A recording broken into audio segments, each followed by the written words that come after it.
Bismillahirrohmanirrohim. Assalamualaikum warahmatullahi wabarakatuh. Sahabat beriman, setiap manusia di muka bumi ini ingin mendapatkan kebahagiaan.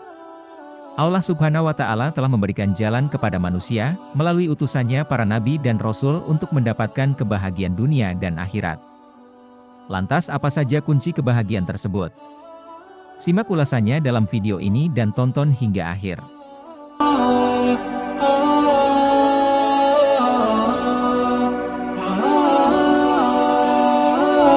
Nabi Muhammad SAW senantiasa memperdulikan mengenai nasib umatnya. Beliau selalu berharap kebaikan dan keberkahan diraih para pengikutnya.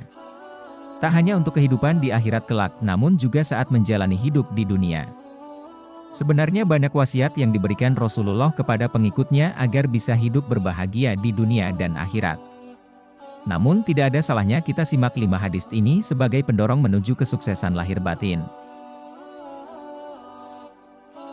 Yang pertama, kejarlah akhirat, maka dunia akan mengikuti. Dari Anas bin Malik radhiyallahu anhu, ia berkata, Rasulullah SAW bersabda, barang siapa menjadikan akhirat tujuannya atau niatnya, niscaya Allah akan menjadikan kekayaan di dalam hatinya. Dia akan mengumpulkan segala urusannya yang tercerai-berai, dan dunia datang padanya dalam keadaan hina. Dan barang siapa menjadikan dunia tujuannya atau niatnya, niscaya Allah akan menjadikan kefakiran berada di depan matanya. Dia akan mencerai-beraikan segala urusannya yang menyatu, dan tidak datang kepadanya dari dunia kecuali sekadar yang telah ditakdirkan baginya. Hadis riwayat Tirmidzi. Indikator kesuksesan seringkali ditandai dengan keberlimpahan harta dan tingginya jabatan. Untuk mendapatkannya, banyak orang bahkan menempuhnya dengan cara yang haram. 2. Menjadi orang yang paling bermanfaat. Sebaik-baik manusia adalah yang paling bermanfaat bagi orang lain. Hadis riwayat Ahmad, Tabrani, dan Daruqutni.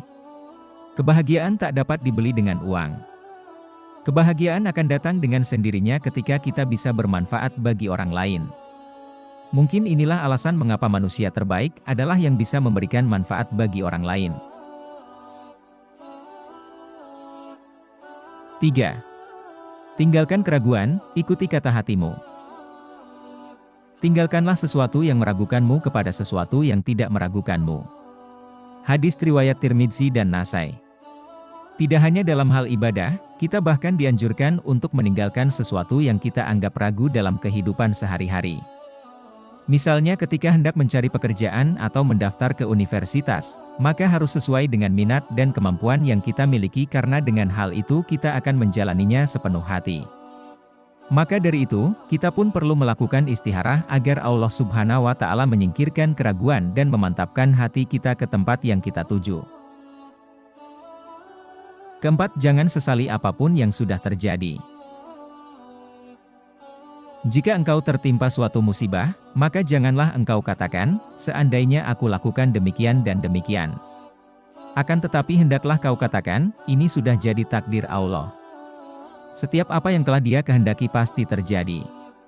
Karena perkataan lo, seandainya, dapat membuka pintu setan. Hadis riwayat Muslim. Penyesalan selalu datang terlambat.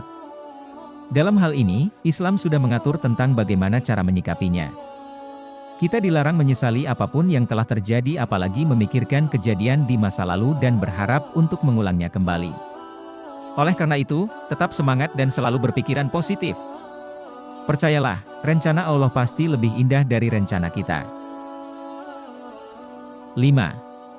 Pada akhirnya, hasil akhir yang menentukan. Sesungguhnya amal ibadah itu tergantung hasil akhirnya. Hadis riwayat Bukhari. Seperti halnya amal ibadah di mana kita akan dinilai baik buruknya ketika mati. Dalam hidup, orang pada umumnya baru akan melihat kita ketika sudah sukses. Untuk itu, berusahalah dengan sungguh-sungguh karena usaha tak akan mengkhianati hasil. Jika pada akhirnya kita menyerah, maka apa yang kita lakukan sebelumnya akan sia-sia, bukan? Itulah beberapa hadis Nabi Muhammad SAW yang bisa menjadi pegangan kita untuk menjalani hidup. Kita bisa mempraktikannya untuk menggapai kesuksesan di dunia dan akhirat. Demikian video kita kali ini, semoga bermanfaat dan menambah keimanan kita kepada Allah Subhanahu wa Ta'ala. Amin amin ya Robbal Alamin. Akhiru kalam, wabillahi taufik wal hidayah, wassalamualaikum warahmatullahi wabarakatuh.